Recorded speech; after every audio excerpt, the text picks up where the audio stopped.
This Friday with me, Betty Kialo. Thank you so much for the feedback. I'm seeing a lot of excitement and also a bit of sadness because, Honorable Millie is not here with us in studio. But you know what? Let's give her a break. She's not feeling well, but let's talk to her from the comfort of her home. Our bad girl, how are you doing tonight? Well, much better, Betty. Thank you. Okay, so what's happening? I know you told me that you had an issue with the throat. Have you gotten that at least checked out? Well, I'm on medication. Mm-hmm. If it gets work, I'll get checked up. I had what appears like something going round. Okay, all right, not to worry, but thank you so much. It's something like influenza or whatever. Okay. Well, not to worry. Thank you so much for joining us virtually. We do appreciate that. All right, so I just want to start off by just hearing, your thoughts about the two events that have happened yesterday and today. Starting, of course, with the cabinet dissolution and, of course, the resignation of Japheth koome today. What do you make of these two events that have happened the last 24 hours? Well, I would say, let me start with Japheth koome, is that there isn't much love lost between us. He personally broke the windows of my car. Oh. So you can understand if I'm not worried that he has been released, other than the fact that he doesn't have a very strong record on human rights. And if you see one of the clips that was being played about him, it's more of being proud about going against the law. That doesn't make sense for me, especially if you're sitting in such an office.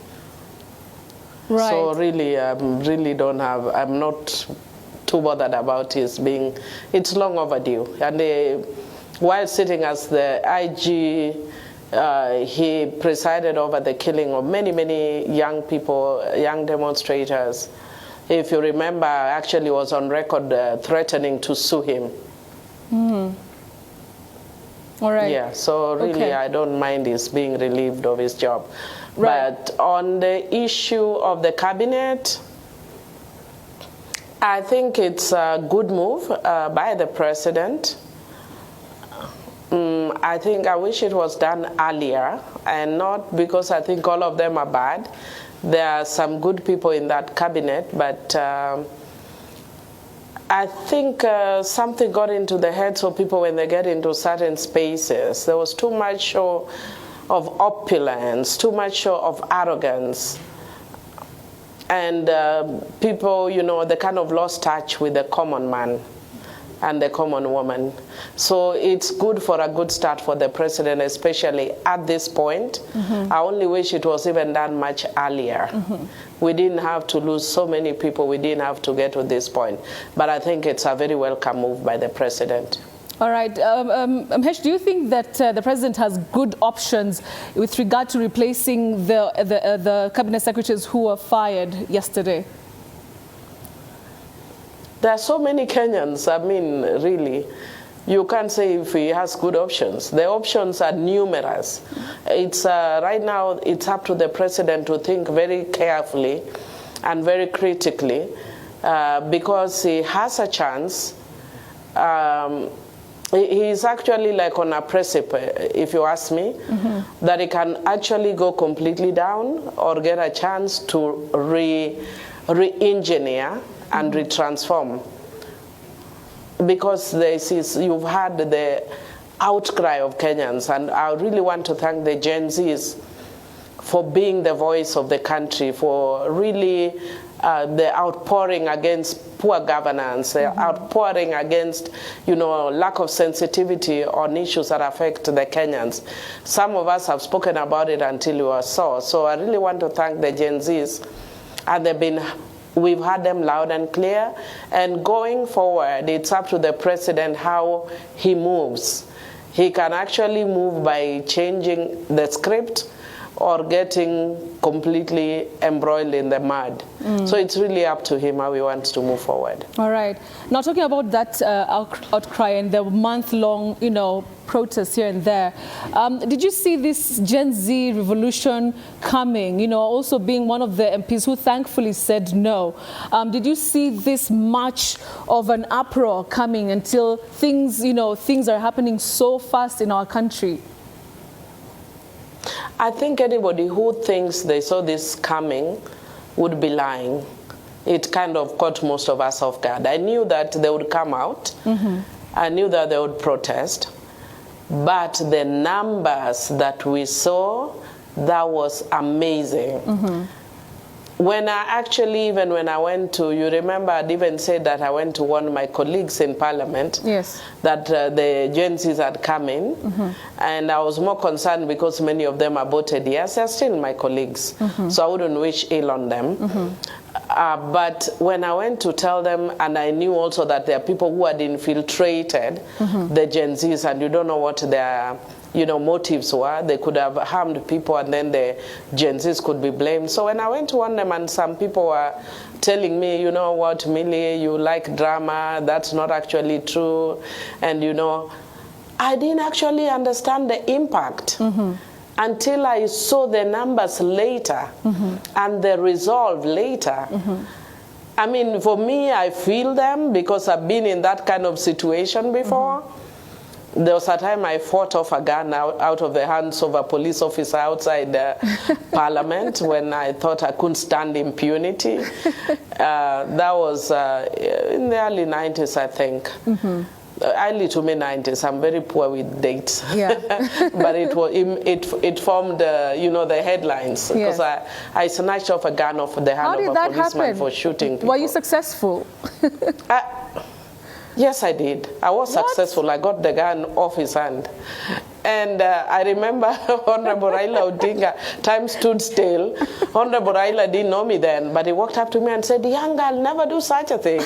But for me, that time, my only concern was we're here demonstrating against the killings of students. That time it was university students that had been shot dead. I think at the University of Nairobi it was Muruli. Then when we were demonstrating against it, university students from KU were shot. So and then when we went to the outside Parliament, then the policeman was threatening again to shoot us. I'm like, hey, what's the matter with you? I went and grabbed the gun. I never held a gun in my life. And then Wafula Buke is the one who came and grabbed that gun from me and returned it back to the policeman. Like you and they were like, don't ever do such a thing, young girl. I have no clue what I was going to do with the gun because I don't even know how to shoot a gun. Leave alone how to hold. I mean, I didn't even know how to hold it. Yes. Oh my goodness. So I feel Gen Zs. Where, you know, in the face of impunity, in the face of poor governance, there's something within you that just rebels and says absolutely no. So I was happy for the first time that I could look through the eyes of our children and our grandchildren. Yes, the only bit that I wasn't told that I didn't realize that I caused my family usually that much stress because I wasn't sleeping when they were on the streets. When the Gen Zs are on the streets, I'm like, all the time, are they safe? Have they been shot dead? And it made me remember one time my sister told me she was walking on the streets in Kisumu. And somebody tweeted and said, Millie Odhiambo has been shot dead, and she sat right in the middle of the road. People had to come and grab her. And I said, this is what our families go through when we go through those demonstrations. We shouldn't be going through that. Absolutely. I just want you to take me. I just want you to take us to that moment when, because you were in Parliament when that Occupy Parliament was actually successful. So tell me, like, from your point of view, you're seeing these crowds gathering outside, and it's really crazy. At that point, what are you thinking, both, as a leader, somebody who, voted no? What are you thinking in your head? Are you scared in that moment? And what was the, the atmosphere, even with the other legislators who you were with in that bunker? Well, thing? what I can tell you for a fact is that there are members who are scared. I wasn't really scared myself, but it was a weird situation. It was an unexpected situation because after we voted no, yes, we walked out, but we left our other colleagues, and I actually thought Parliament rose because it was after 1. But they apparently were waiting for us to go out, and they proceeded with the 2 other bills. So when we went out and were standing outside the door, I saw these the police who are hooded, the ones who are called the killer police. Right. There were like almost 30 of them within Parliament. So when I saw them, I said, you know, I don't know why these guys are here. And they could easily shoot members and then excuse it, you know, say it's Gen Zs. So, and then also there was a young boy who had been brought by the gate, and I was like at a point in my life, I don't want to see any more young people killed, because I'd seen so much, it had traumatized me. Yes. So I just turned around, and when I went back, there was pandemonium. People started running from the side of Senate, and they said the young people are here. Wow. So me, I was running towards the Parliament because there's also another route on that side. Yes. I get in and I warn my colleagues, and they tell me, "Are you with your drama? Get out of here." And I told them, "No, they're here." And they're like, "No, drama queen," you know. And lo and behold, shortly after they come out and they decide they are going to eat, they didn't even eat. They were chased completely out of the place. Yeah, I remember those scenes from Parliament. Exactly. And I can tell you, when we got into the tunnel, I just said the only thing I could equate it with is the 90 minutes of Entebbe. You know, that rescue when Israel did a rescue in Entebbe, the 90 minutes. I think we need to do another one, 90 minutes of Parliament. Or I mean, members were scared. Okay. I could see it. Members were scared, especially those who have voted yes. I only had one regret, because my colleagues who have disabilities, when I was going for my bag to run off, I found them in one of the lounges. And really scared, they looked at me and they said, "Millie, you are leaving us here." Then I said, "Where would I go with you?" Then they said, "But you, the Gen Zs like you, they won't attack you." And I did a quick calculation. I couldn't see where I was going to get out with them, because the direction we would take is where the killer cops were. And the other side is not very disability friendly. So I just told them, all I can do, pray for you. And leave you here. Okay. And then sadly, later I saw Bishop being wheeled off. Yeah, I prayed. I whispered a 1-minute prayer. There was no time to whisper more than 2 minutes prayer. And later I saw Bishop being wheeled off. I felt so guilty, to be honest, because I was like, can you imagine if something wrong had happened to him? Yeah, absolutely. Yeah, but yet on the other hand, I couldn't really stay. Yeah. So for me, one of the things that we need to think about is how to make Parliament truly disability friendly. Yeah, it's even shocking that it's not, and it's Parliament. Moving on, honestly, to we've done a few things here and there, but this actually made us realize it isn't really disability friendly. Okay. In terms of now when people are running out, and then we don't have actually also a disaster. There is no disaster policy in Parliament, at least not to my knowledge. My goodness. Because the way even people were moving, now in this case they were our citizens. What about if it was terrorists? Yes. Because once we got into the tunnel, everybody was like, well, now if you move to the other side, they're going to block us on the other side. Yes. So it kind of just showed that our disaster preparedness is not good. It could be fire, it could be terrorists or whatever. So the disaster preparedness is not good. Okay. We had Toto, who was pregnant. I felt so bad. She couldn't move at the same speed as people. So I found that like almost at the entrance of the tunnel, she just sat down. Wow. One of the women MPs had collapsed. out of shock, you know, and she'd voted no. But people were just, I mean, she'd voted yes, people were just passing her. Wow. Yeah.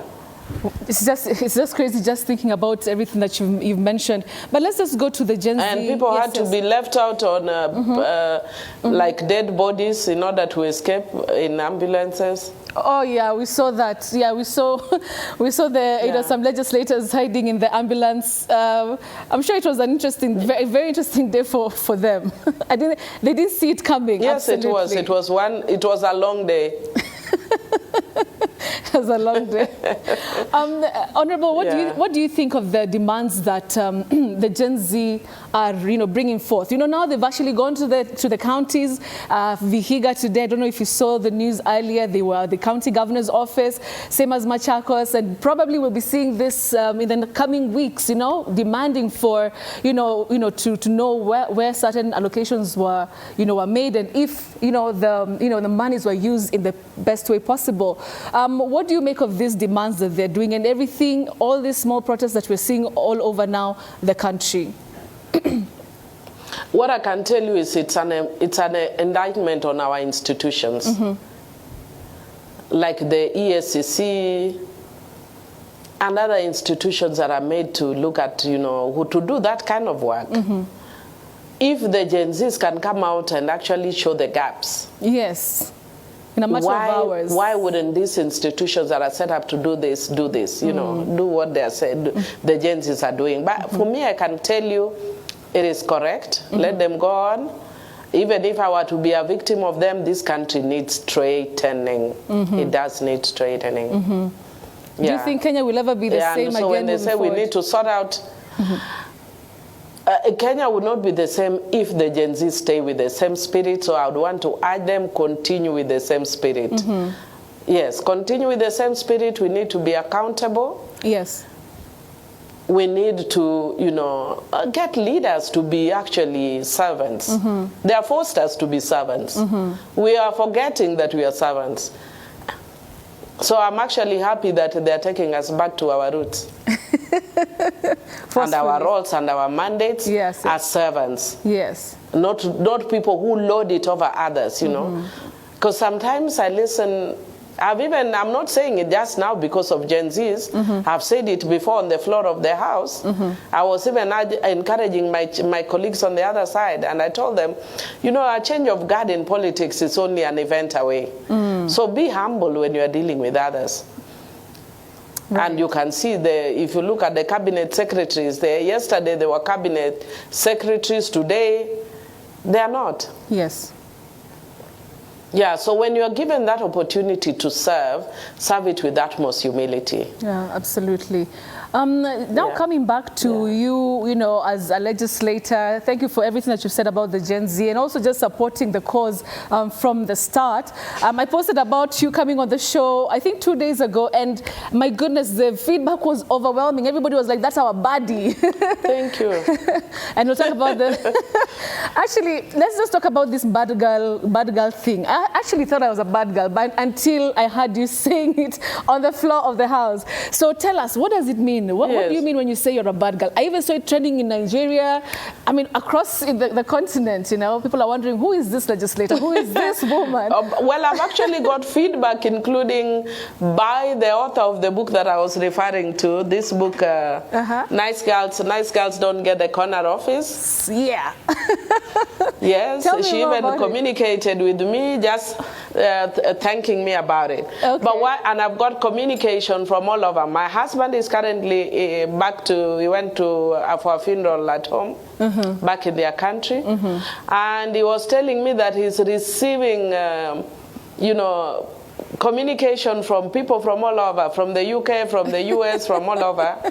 And I'm also getting communication, including people I don't know, they've searched my Facebook, and they're communicating from Nigeria, Ghana, all over, Malawi, South Africa. You go, girl.